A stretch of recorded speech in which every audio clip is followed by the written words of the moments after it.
Il lui dit qu'elle pouvait être contente de n'avoir pas besoin de ses béquilles. Pollyanna disait que c'était un jeu délicieux et que plus c'était difficile de trouver de quoi se réjouir, plus le jeu était intéressant, même lorsque c'était terriblement dur, comme elle l'avait éprouvé parfois. « Que c'est extraordinaire !» murmura madame Carré, ne comprenant encore pas très bien. « Vous le trouveriez certainement si vous pouviez en voir les résultats au sanatorium, » affirma Della, et le docteur Hams dit qu'il a appris qu'elle a révolutionné de la même manière toute la ville où elle habite. Il connaît très bien le docteur Chilton qui a épousé la tante de Pollyanna. Et je crois même que ce mariage fut l'œuvre de l'enfant, car elle fit cesser une vieille querelle qui s'était élevée entre eux. Il y a 2 ans ou plus, le père de Pollyanna mourut, et la petite fille fut envoyée dans l'Est, chez sa tante. Au mois d'octobre dernier, elle fut renversée par une automobile, et elle ne put plus marcher. En avril, le docteur Chilton l'envoya au sanatorium. Elle y resta près d'1 année. Elle rentra chez elle presque entièrement guérie. Vous auriez dû voir l'enfant. Une seule chose gâtait un peu son bonheur. C'était de ne pas pouvoir marcher jusqu'à Beldingsville.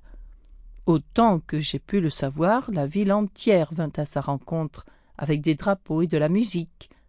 Mais il ne suffit pas de parler de Pollyanna, il faut la voir, et c'est pour cela que je disais qu'il vous faudrait une dose de Pollyanna. Cela vous ferait beaucoup de bien. Madame Carré releva la tête.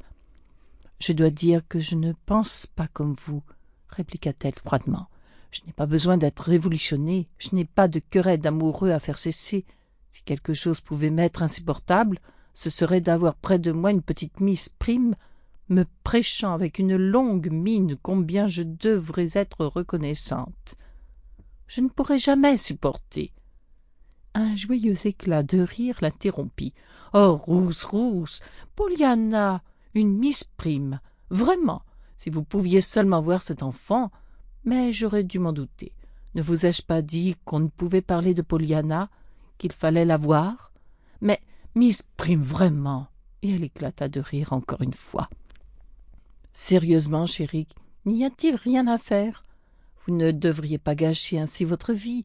Ne voulez-vous pas essayer de sortir un peu et de recevoir quelques personnes? »« Pourquoi le ferais-je, puisque je n'en sens pas le besoin? Je suis lasse de voir du monde. Vous savez que les devoirs de société m'ont toujours ennuyée. Eh bien, pourquoi n'essayerez-vous pas d'un autre genre d'occupation, d'œuvre charitable, par exemple ?» Madame Carré fit un geste d'impatience.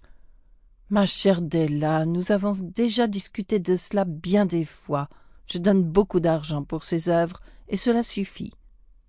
Mais si vous vouliez donner un peu de vous-même, chérie, » s'aventura à dire gentiment Della, « si vous pouviez seulement vous intéresser à quelque chose en dehors de vous-même, cela vous aiderait tellement et... »« Écoutez, Della chérie, » interrompit la sœur aînée, « je vous aime et j'aime quand vous venez ici. Mais je ne peux supporter qu'on me fasse de la morale. C'est bon pour vous de vous transformer en ange de miséricorde, de donner des verres d'eau froide, de bander des têtes cassées et tout le reste. Peut-être pouvez-vous oublier Jamie en vous occupant ainsi, mais je ne le pourrais pas. Cela ne ferait que me faire penser un peu plus à lui, car je me demanderais s'il a quelqu'un qui lui donne une coupe d'eau fraîche et qui le soigne. D'ailleurs, tous ces soins me seraient parfaitement désagréables. Je ne voudrais pas me mêler à cette sorte de gens. » « L'avez-vous jamais essayé? »« Malheureusement non. » La voix de madame Carré vibrait d'indignation. « Je ne suis pas fâchée contre vous, Della, mais si vous vouliez seulement comprendre. » 1 minute plus tard, Della Wetherby traversait en silence les lugubres vestibules et sortait de la maison. Son visage, son pas et ses manières étaient bien différentes de ce qu'ils étaient une demi-heure auparavant. Alors qu'elle gravissait gaiement l'escalier, sa vivacité avait disparu. « Une semaine passée dans cette maison me tuerait, » se dit-elle. « Je ne crois pas que même Pollyanna pourrait en diminuer la tristesse, et la seule chose dont elle pourrait être contente ici serait de ne pas être obligée d'y demeurer. » Que cette remarque ne fût pas l'expression réelle des sentiments de Della Wetherby à l'égard de ce que Pollyanna pourrait faire de cette demeure, elle en eut bientôt la preuve, car elle n'eut pas plus tôt atteint le sanatorium qu'elle apprit quelque chose qui lui fit reprendre le chemin de Boston le jour suivant. Pour continuer à écouter ce livre audio gratuitement, cliquez sur le lien dans la description et vous pourrez l'écouter en entier sans frais grâce à l'essai de 30 jours d'Audible.